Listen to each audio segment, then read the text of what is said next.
Imagine this. You're a world superpower, you've got trained soldiers, powerful machine guns, and the confidence of a nation behind you.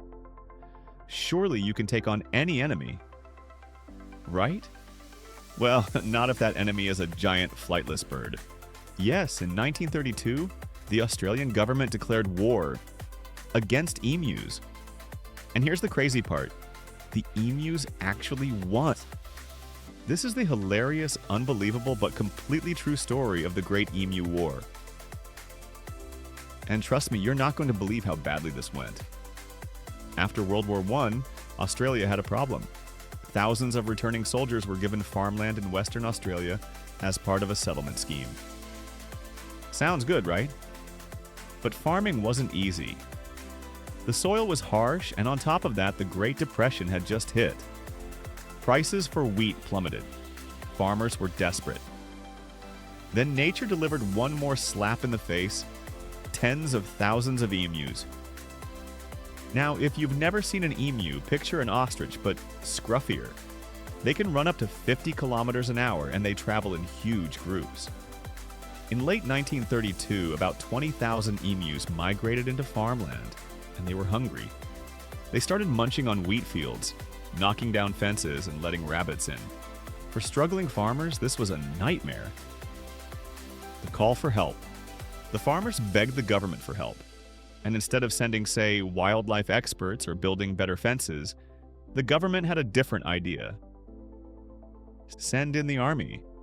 Because of course, when in doubt, break out the machine guns. The Minister of Defense approved a military operation. The mission: soldiers armed with 2 Lewis machine guns, 10,000 rounds of ammo, and full military strategy. Let's just take a moment here. They literally sent soldiers with machine guns to fight birds. The battle begins. The first battle happened in November 1932. Soldiers spotted about 50 emus. They set up the machine guns, got ready to fire, and then the guns jammed. The emus scattered. Not a single confirmed kill. Round 1. Emus 1. Australian Army 0. A few days later, they tried again, this time against 1,000 emus. They opened fire, but the emus split into smaller groups and sprinted away. One soldier described it like this: "The emus have proved that they are not so stupid as they usually are considered to be.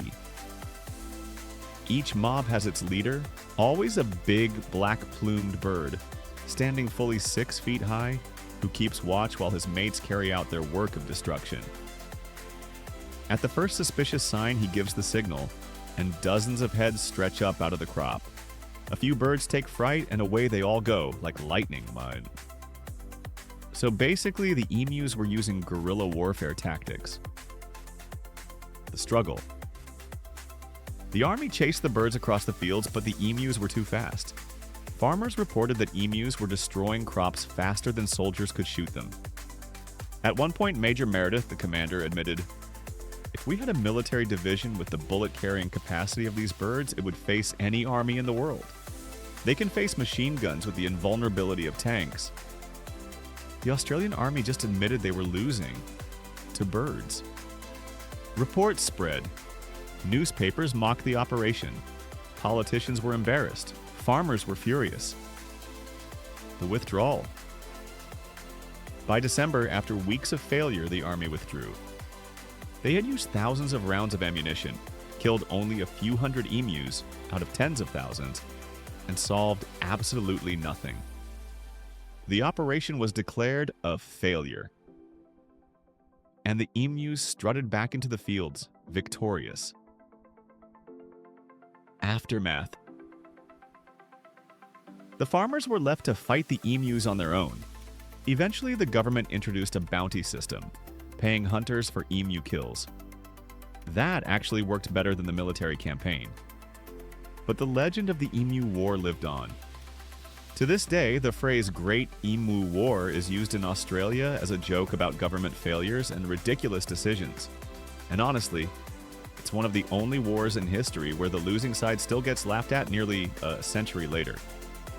Fun fact, There wasn't just one emu war, there were smaller follow-ups in later years when emus came back. The emu population is still thriving in Australia, and the soldiers? They weren't actually angry at the birds.